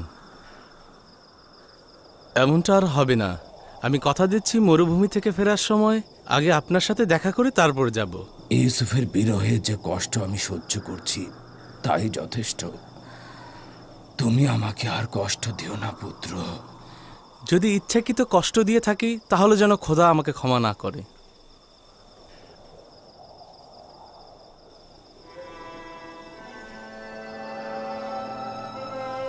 ইউসুফের পরে তুমি ছাড়া আমার আর কেউ নেই।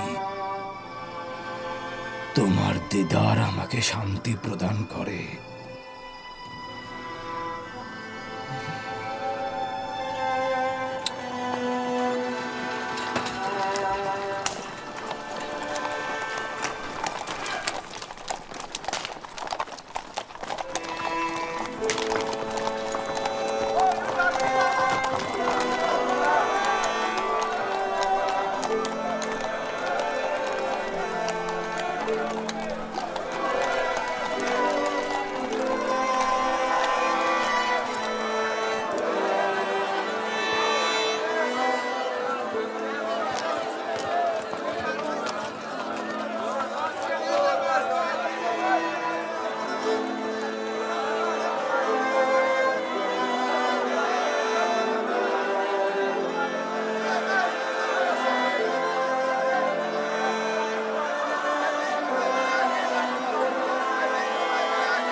যদি আপনার স্মরণে থাকে, আমি বেশ কয়েকবার ইবাদতখানা ও খাদেমদের আইনের বিরুদ্ধে মহামান্য বাদশার সরাসরি হস্তক্ষেপের বিরুদ্ধে ছিলাম। এখন কি তবে উপযুক্ত সময় এসেছে? পরিপূর্ণভাবে এসেছে। বানুর নিফার তৃতীয় ওয়াসেনাত, আমাকে ইউজারসিফের সঙ্গে একাকী থাকতে দাও।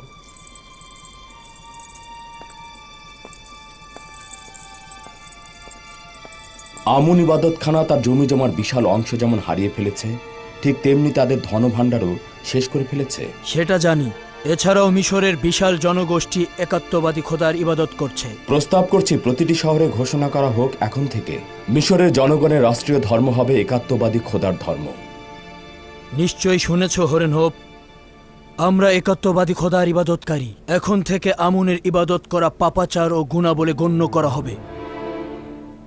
যদিও আমুনের ইবাদতখানা আমার নিকট যথেষ্ট সম্মানের, তথাপি মহামান্য বাদশার বিশ্বাস ও আকিদাকে আমি প্রাধান্য দেব। তোমার কাছে এটা ভিন্ন আর কিছুই চাই না।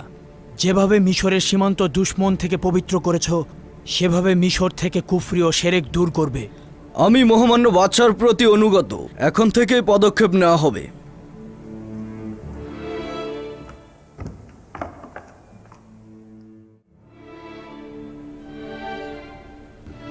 একাত্মবাদী খোদার ইবাদতকারীদের সঙ্গে আমুন ইবাদতকারীদের লড়াইয়ের মোকাবেলায় অবশ্যই প্রস্তুত থাকতে হবে। আমাদের উচিত হবে মিশরের সমস্ত লস্কর বাহিনীকে প্রস্তুত রাখা। হয়তো ফিতনা সৃষ্টিকারীদের বিরুদ্ধে আমাদের পদক্ষেপ নিতে হবে। যদিও আমি খুন ও রক্তপাত এসবের বিরুদ্ধে, কিন্তু কোনো উপায় নেই।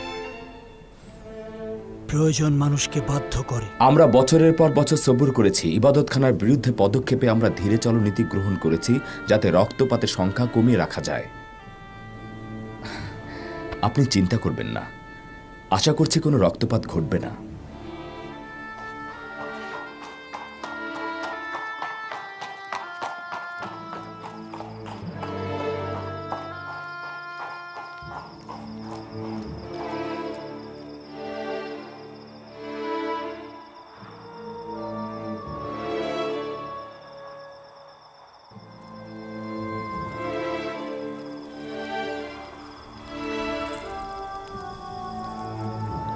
জনাব অখনাতুন ও ইউজারসিফ একে অপরের প্রতি নির্ভরশীল। বাদশাহ জনাব ইউজারসিফকে ইলাহির পক্ষ থেকে একজন পথপ্রদর্শক বলেই মনে করেন।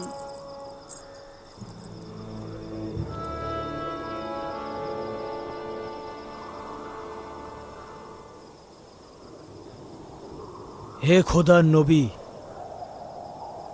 দোয়া করুন যে এই আইন পরিবর্তন করতে যেন কোনো রক্তপাত না হয়, কোনো মানুষের জান যেন কতল না হয়। কোনো উচ্চ মকামে পৌঁছতে গেলে অনেক কঠিন কিছু প্রদান করতে হয়। কতই না ভালো হতো যদি ঈমানের পথে অসংখ্য রক্ত ঢেলে দেওয়া যেত। এই রক্তগুলোই অন্ধকার কল্পকে আলো দান করে এবং মৃত আত্মাগুলোকে জিন্দা করে তোলে। কিন্তু এগুলো ছাড়াও আমি আশাবাদী আল্লাহ তাআলা অবশ্যই একাত্মবাদী খোদার অনুসারীদের সাহায্য করবেন এবং এই কুফরি ও শিরকের বিরুদ্ধে লড়াইয়ে ঈমানদারগণই জয়ী হবেন।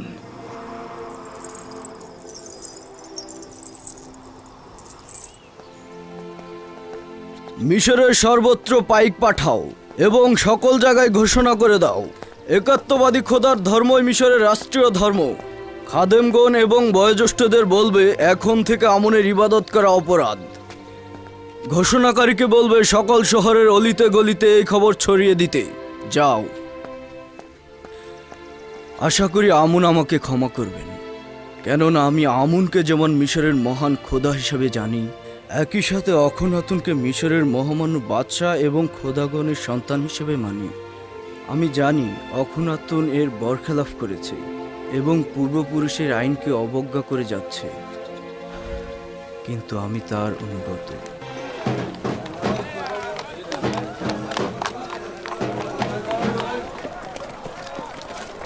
মিশরের মহামান্য বাদশাহ অখনাতুন ও ইউজারশিপের আদেশ মতে এখন থেকে মিশরের রাষ্ট্রীয় ধর্ম একাত্মবাদী খোদার ধর্ম হিসেবে পরিগণিত হবে।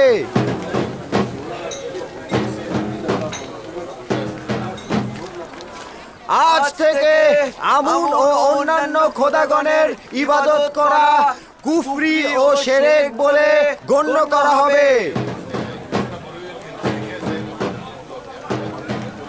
আমি জানতাম শেষ পর্যন্ত ইউজারশিপ আমনের ইবাদতকারীদের ধ্বংস করে ফেলবে।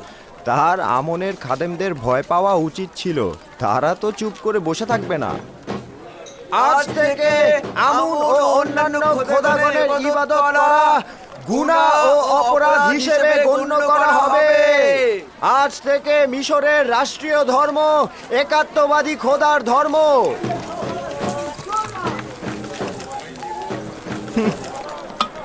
তার থেকে কি পেলাম যে তার খোদার থেকে পেতে হবে? এগুলো সব ইউজারশিপের চক্রান্ত। নয়তো আমরা ইউজারশিপের কাছ থেকে কল্যাণ ও অভাবীদের খেদমত ছাড়া কিছুই দেখিনি। সে তোমাদের খেদমত করেনি, আমিও আমুনের খাদেমরা তোমাদের খেদমত করেছে। সে আমুনের ধনভাণ্ডার ও আমাদের পকেট খালি করে দিয়েছে, যেন আমাদের সম্পদ নিয়ে তোমাদের মতো অভাবীদের পেট ভরাতে পারে। এই বছর তো ইউজারশিপের কাছ থেকে তুমি জখম হয়েছো, তাই এখানে এসে তার বিরোধিতা করছো। আমার তো এইসব মাথায় আসছে না যে সশরীরে হাজির খোদাকে বাদ দিয়ে তোমরা অদৃশ্য খোদার ইবাদত করছো। এই জন্যই যে তোমাদের হাজির নাজির খোদা আমাদের জন্য কিছুই করেনি, কিন্তু ইউজারশিপের খোদা আমাদের দুর্ভিক্ষ ও গোলামি বান্দেগি থেকে আজাদ দিয়েছে। আমরা ইউজারশিপের অদৃশ্য খোদাকে তোমাদের খোদার চাইতেও বেশি চিনতে পেরেছি। মিশরের মহামান্য বাদশাহ অখনাতুন ও ইউজারশিপের আদেশ মতে মিশরের রাষ্ট্রীয় ধর্ম একাত্মবাদী খোদার ধর্ম হিসেবে পরিগণিত হবে এবং অন্যান্য খোদার ইবাদত করা অপরাধ হিসেবে গণ্য হবে। আজ থেকে আমুন ও অন্যান্য খোদার ইবাদত করা গুনাহ ও ক্ষমাহীন অপরাধ হিসেবে গণ্য করা হবে। আরে এই ছোকরা, বন্ধ করো এইসব। কি বলছো তোমরা? জনাব, মনে হচ্ছে বাদশাহ অখনাতুনের আদেশ উপেক্ষা করছেন। এগুলো ঢাকঢোল পিটিয়ে শহরে বলার জন্য কি জনাব অখনাতুন তোমাদের নির্দেশ দিয়েছে? ঠিক ধরেছো জনাব, অখনাতুন ও ইউজারশিপের ফরমান এটা। কেউ যদি এই ফরমান উপেক্ষা করে তবে তাকে হাজতে পাঠানো হবে।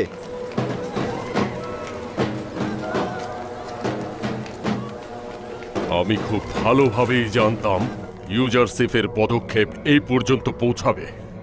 এখনো আমনের অনেক অনুসারী রয়েছে যারা বাইরে অপেক্ষা করছে। তারা আমনের দুশ্মনের সঙ্গে লড়াই করতে চায়। আমরা আমাদের সর্বোচ্চ দিয়ে প্রতিরোধ করব, ইউজারশিপের সাথে লড়াই করব। অখনাতুন এখনো খাদেমদের বাহুবল দেখেনি। কোন বাহুবল? আমাদের তো কোনো সেনাবাহিনী নেই। সব সাধারণ জনগণ, এদেরকে যদি একত্রিত করা হয় এবং যুদ্ধাস্ত্র দেওয়া হয় তাহলেই দেখবেন। মিশরের মহামান্য বাদশাহ অখনাতুন ও ইউজারশিপের আদেশ মতে মিশরের রাষ্ট্রীয় ধর্ম একাত্মবাদী খোদার ধর্ম হিসেবে পরিগণিত হবে।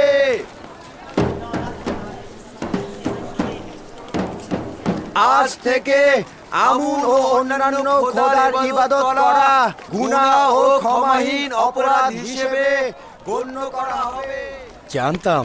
জানতাম অবশেষে মিশরের জনগণের দিন একাত্মবাদী খোদার দিকে ধাবিত হবে। মিশরের কয়েক হাজার বছরের দিনকে ধূলিসাৎ করার হক ইউজারশিপের কিন্তু আমাদের যা কিছু রয়েছে ইউজারশিপ ও তার খোদার জন্য রয়েছে।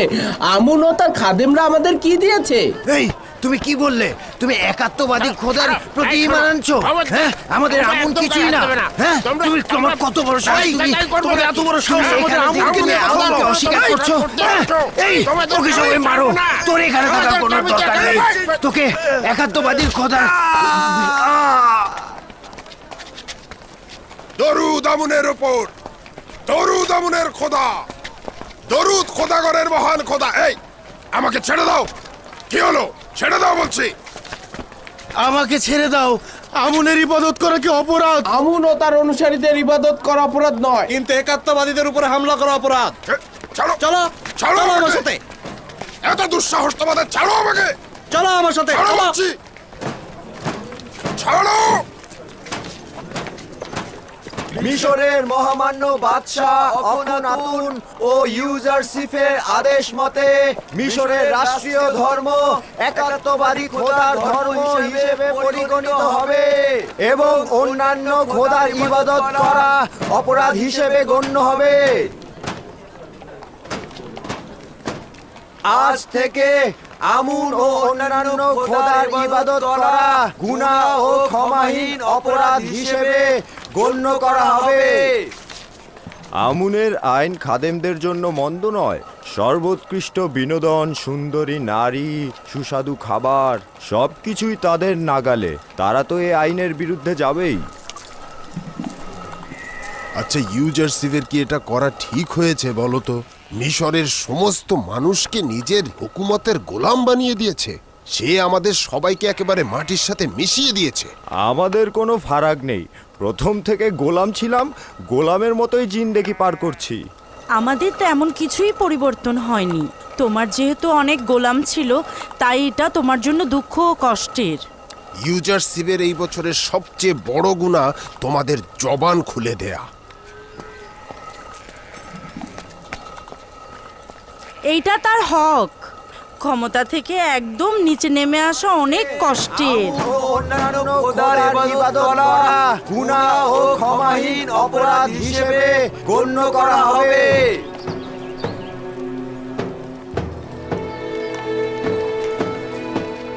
মিশরের মহামান্য বাদশাহ অখনাতুন ও ইউজারশিপের আদেশ মতে মিশরের রাষ্ট্রীয় ধর্ম একাত্মবাদী খোদার ধর্ম হিসেবে পরিগণিত হবে এবং অন্যান্য খোদার ইবাদত করা অপরাধ হিসেবে গণ্য হবে।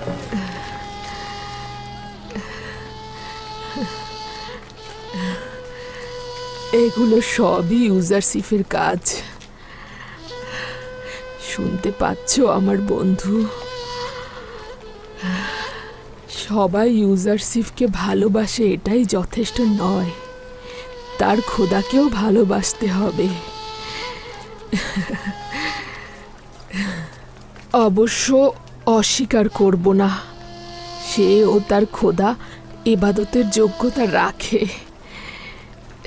তোমার আমুনকে বিদ্রুপ করার কোনো হক নেই। আমুন হাজার হাজার বছর ধরে মিশরের জনগণের খোদা, আর তাকে নিয়ে বিদ্রুপ করছো। আরে তোমাদেরও হক নেই একাত্মবাদী খোদার অনুসারীদের বিরোধিতা করা। মানে আমুনের খোদাকে গালি দেয়া হবে আর আমরা নীরবে বসে থাকবো? হ্যাঁ, যদি একাত্মবাদী খোদার বিরোধিতা করো তাহলে সেটা অপরাধ হিসেবে গণ্য হবে। দেখলে তো, শুনলে তো? আমুনের শহরে আমুনের ইবাদতকারীরা বন্দী থাকবে আর একাত্মবাদী খোদার ইবাদতকারীরা আজাদ হয়ে ঘুরে বেড়াবে। লানত পাথরের তৈরি খোদার উপরে, লানত আমুনের উপরে। কি বললে? শান্ত হও। তোমার অন্যদেরকে লানত দেওয়া উচিত নয়। তুমি কোন পক্ষের? আমি তো আমুনকে লানত দেবই, কারণ আমি তার খাদেমদের ঘৃণা করি। তুমি যদি তাদেরকে ঘৃণা করো, তারাও তোমার একাত্মবাদী খোদাকে ঘৃণা করবে। তুমি কি তাই চাও? না, আমি তা চাই না। একাত্মবাদী খোদার কসম, ইবাদতখানার এত জুলুম অত্যাচার দেখেছি যে আমি রাগ ধরে রাখতে পারছি না।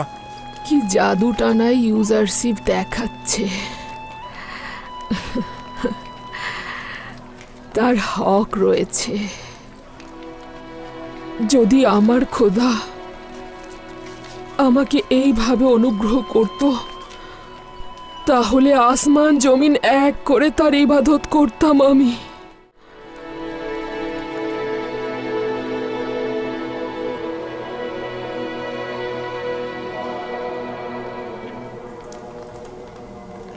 কি চাও? আমার সঙ্গে কি কাজ রয়েছে?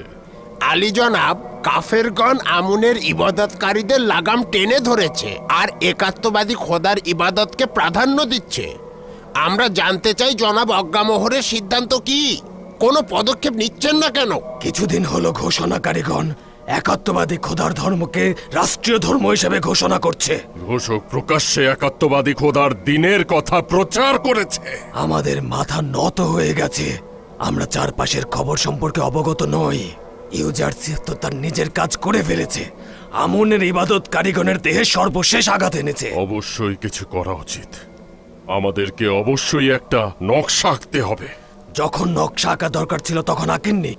বলেছিলাম ইউজারশিপ এবং অখুনাতুনকে শেষ করে দেয়া হোক, কিন্তু আপনি তা করেননি। আর এখন চাইছেন নকশা করতে। আমার যা কিছু করা প্রয়োজন ছিল সেটা আমি আঞ্জাম দিয়েছি। করেছেন। এতদিন পর্যন্ত ইউজারশিপ যা কিছু করেছে আপনি সেটা বসে বসে দেখেছেন, কিছুই বলেননি। এটা স্বীকার করে নেওয়া উচিত যে ইউজারশিপ ও তার খোদা অনেক শক্তিশালী। ইউজারশিপের খোদা শক্তিশালী নয়, বরং আমরাই নালায়েক এবং দুর্বল।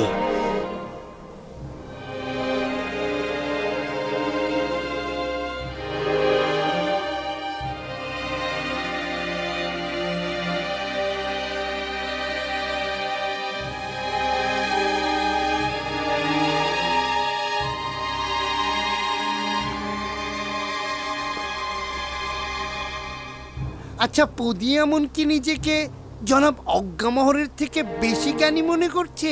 কেন নয়? হতে পারে অজ্ঞামোহরের বিবেক ও তীক্ষ্ণ বুদ্ধি কাজ করছে না। সে কারণেই হয়তো পদিয়ামুন তার শামশিরকে অধিক কার্যকর বলে মনে করছে। দেখিনি, কিন্তু তার কুদরত তো দেখেছি। তার খোদাকে আমরা জানি না, তবে ইউজারশিপকে আমরা অবশ্যই সম্মান করব। আমরা কেন ইউজারশিপের খোদার ইবাদত করব আমি তো সেটা বুঝতে পারছি না। আমরা কি তাকে দেখেছি? এই তুমি দেখেছো? আমরা কেউ তাকে দেখিনি। ইউজারশিপের খোদা সেই যে খোয়াবের বিশ্লেষণ করেছে, যে পরিপূর্ণভাবে তার ওয়াদাগুলো পূরণ করেছে। আমি তার খোদাকে না দেখলেও তার খোদার উপস্থিতি আমি টের পাচ্ছি। যাকে আমরা দেখতে পাই না তাকে আমরা কিভাবে প্রাধান্য দেব? আর যাকে আমরা দেখতে পাচ্ছি, স্পর্শ করতে পারছি, যে কোনো কিছু হাজির থাকলেই কি তাকে ইবাদত করতে হবে? যে খোদা তার বান্দাদের জন্য কোনো পদক্ষেপ নেন না, তার বান্দাদের কোনো ব্যথা বেদনার প্রতিকার করেন না, তাকে যে খোদা তার শত্রুদের কঠিন শাস্তি দেয়, সে অবশ্যই ইবাদতের যোগ্য।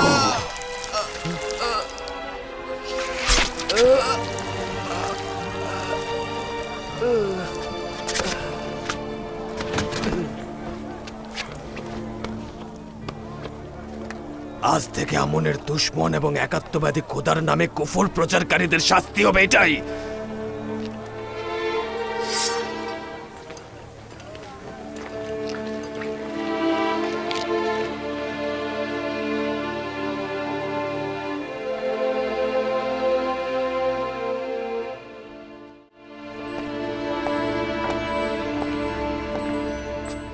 পদিয়ামুন ও খাদেমদের জন্য একজন মানুষ কতল করা এক গ্লাস পানি খাওয়ার মতো সহজ। কিভাবে পারলো একজন বেগুনাহ মানুষকে এভাবে কতল করতে? আমি খাদেমদের সঙ্গে আপোষ করে চলতে চেয়েছিলাম, কিন্তু তারা সেটার যোগ্য নয়। আজ থেকে আমুন ও অন্যান্য খোদার তাবলিগ ও বিস্তার ঘটানো অপরাধ হিসেবে গণ্য করা হবে এবং এদেরকে ধরে ধরে হাজতে নিক্ষেপ করা হবে। যদি আর একবার একাত্মবাদীর খোদার কাউকে হত্যা করা হয় তাহলে তাদের ইবাদতখানা ধ্বংস করে দেয়া হবে।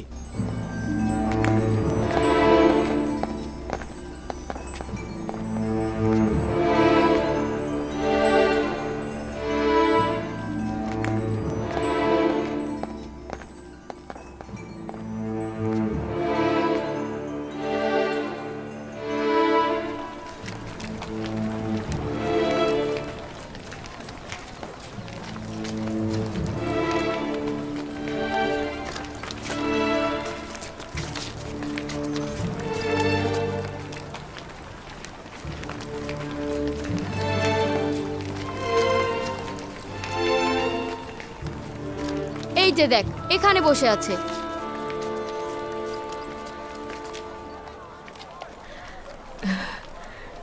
শুনতে পাচ্ছ? এগুলো সব ইউজারশিপের কাজ।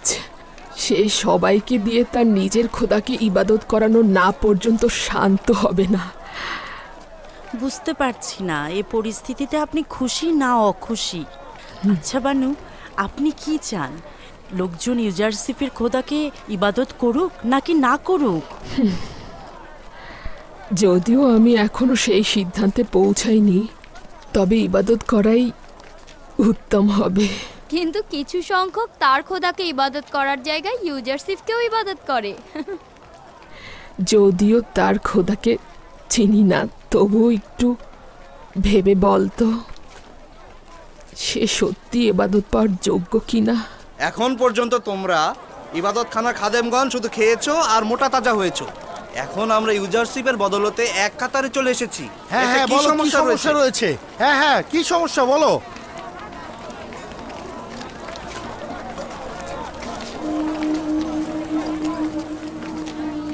ইউসুফ মিশরের সকল ব্যক্তিদের চালনি দিয়ে ছেকেছে, কিন্তু চাকুনির ছিদ্রগুলো ছোট ছোট দানাগুলো রেখে বড় দানাগুলোকে ছেকে ফেলেছে।